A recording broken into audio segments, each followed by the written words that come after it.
Thank you for calling me. I knew you will.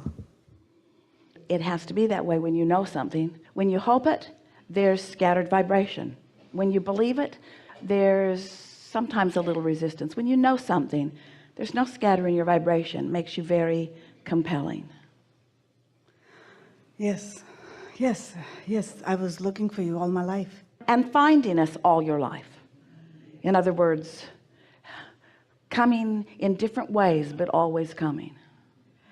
Yeah, I was raised Muslim, and 2.5 years ago I had a conversation with you. I said, I need to meet you. And cut a long story short, when I heard Esther maybe a few months ago, I knew it was you, and I met you May 9th in Philadelphia, and then very strange events 2 days ago. I had a very important meeting in Indiana. Last minute got canceled. Yeah. I was going to go to Chattanooga, and I heard you saying, come to San Francisco, and here I am. It's very strange. It's actually normal. The sequence of events that feel like circumstance sometimes feels like chance or happenstance, feels like coincidence. Coincidence in the way we mean it is incidences that are coinciding. Law of attraction provides those. But so many convergences.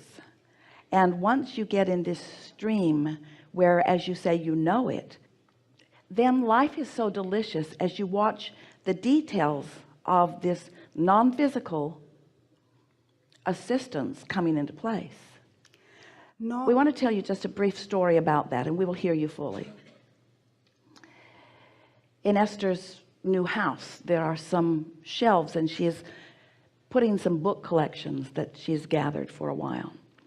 And many years ago, Jerry and Esther met a woman in Tucson who had a collection of Mark Twain books.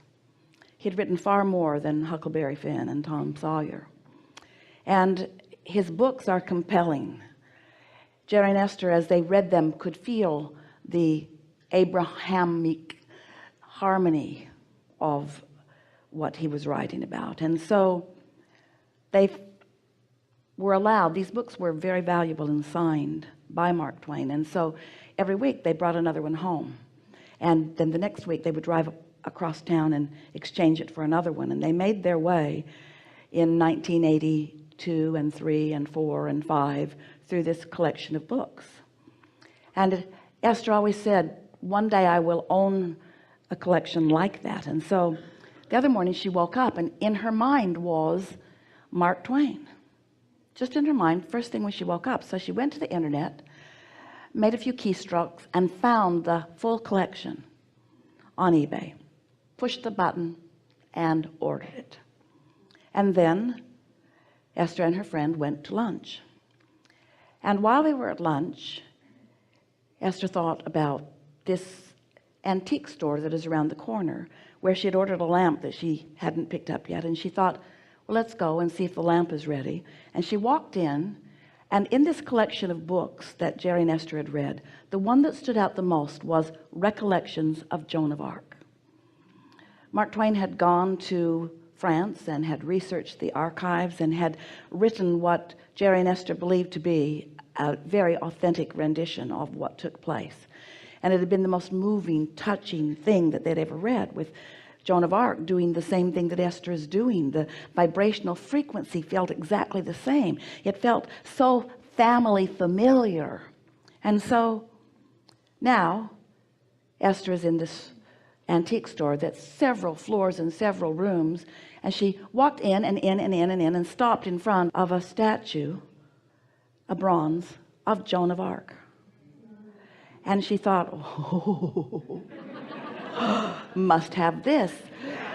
And she put it in the hands of the shop owner who was following her around, and she said, I'll take that. And he said, do you want to look around? And Esther said, no, I came for that. Well, she didn't know she'd come for that, but when she saw it, she knew she'd come for that. The night before, the gardener was looking up at the house that's being painted, and a new piece of iron has been painted on the top, and he said, that looks like a Esther thought he said the word bull, and she looked up and she said, oh yeah, I can kind of see that. Didn't look anything like a bull to Esther.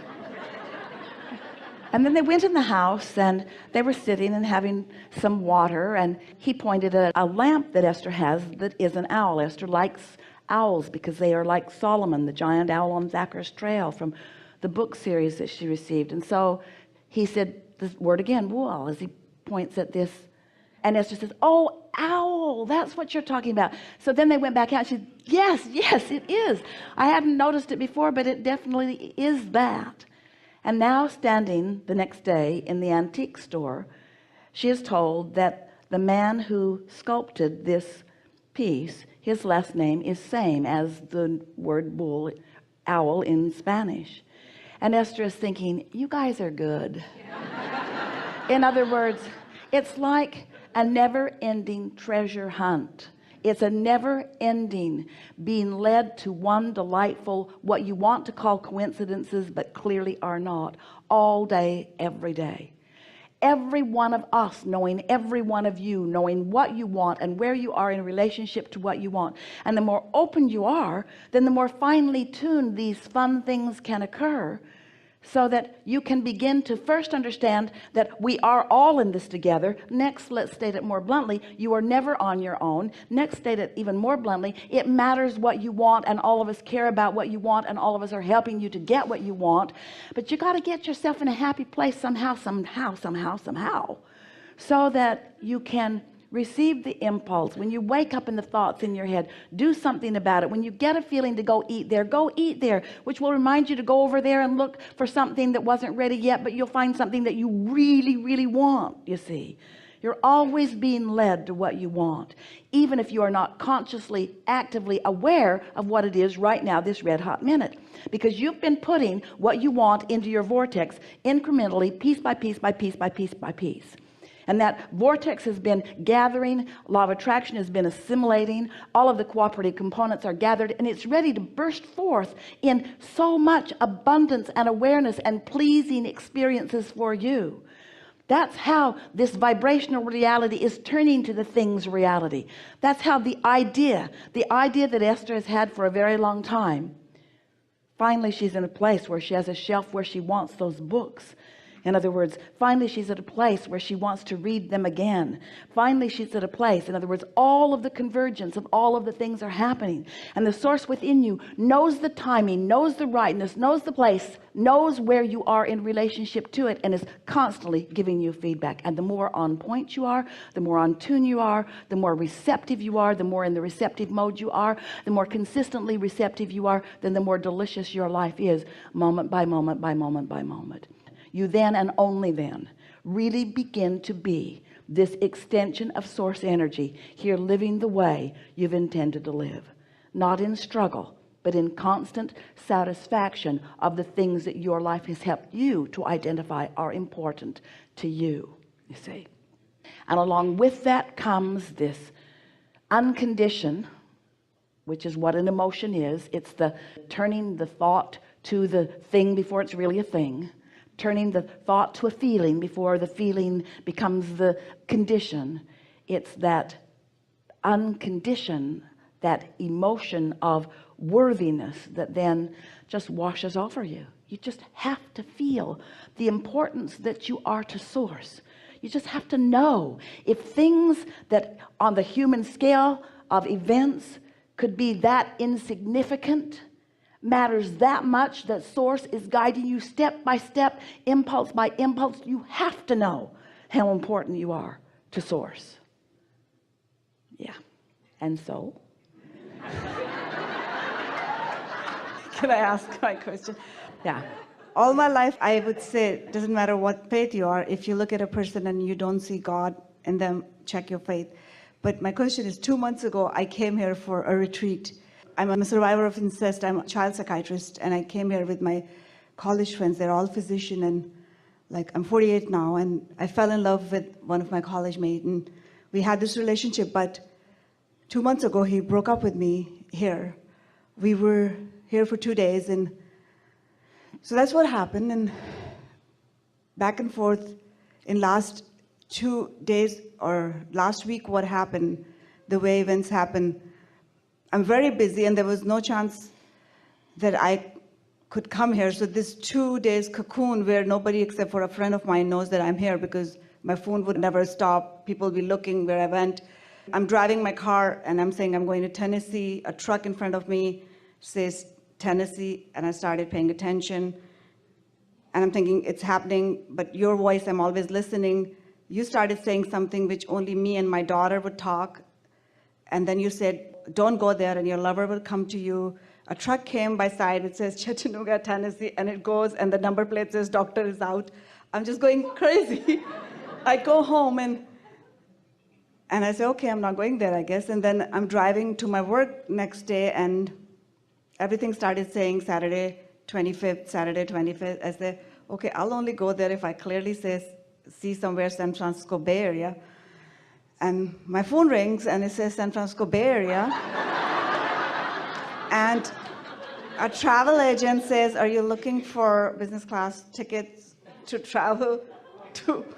So, I mean, no, travel agents don't usually call these days. So, sometimes you're denser than others. Sometimes you get it on the first hint. Sometimes you get it on the second hint. Some people never get it at all. No, I'm already sold because I know you who. So I called my assistant. I said, okay, buy me that seminar and book the hotel. And I didn't know where the seminar was. So I come here, and that's when I looked, and I checked in. And as I'm walking in, and I'm realizing this is the hotel. And I checked into the room, and it was the same room where I was staying. This is better than, maybe I'm too thick. Maybe my IQ is 50, I don't know. I'm board certified physician.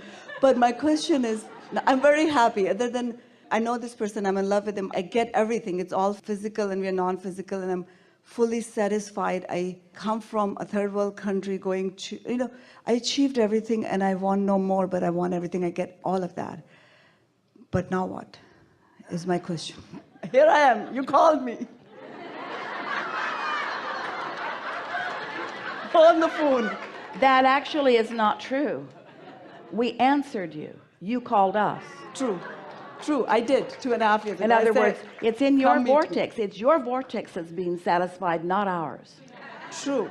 There's so much more to it. I woke up and there's a humming, like, this is crazy stuff. This is science fiction. I don't know what it is. This is universal response to powerful desire. And everything that unfolds is the explanation of what your habit of vibration is in relationship to what your vibration of desire is. As life starts unfolding in these ways that you don't miss, and you start acknowledging the assistance isn't the right word because you don't need help, the cooperation of the universe in response to the dominance of what's going on within you. We've been talking about step 1 being life causing you to ask, and step 2 being the vortex gathering, your source standing there in a vibrational reality with everything that you've asked for having come in a vibrational reality. And step 3 is you being aware that you've got to be in the vibrational vicinity of that. You've got to be a vibrational match to that in order to begin realizing, because the revelation is being broadcast to you constantly. But for you to realize it, you've got to be in a vibrational vicinity of the broadcast that's coming back from your vortex. So once you get good at that, once you decide that you care about how you feel, so that feeling good is really a dominant intention within you, and when you go to bed at night you say, tonight while I sleep, the momentum is going to subside, and when I awaken in the morning I can begin it again in the vibrational vicinity of that which I desire. And you consistently are holding yourself in a place of predominantly feeling good. Now we describe you as step 4 living, where you are knowing that you want to feel good, and you mostly are, and you know you want to feel good, and you mostly are. And then recently we've introduced in a stronger way to the conversation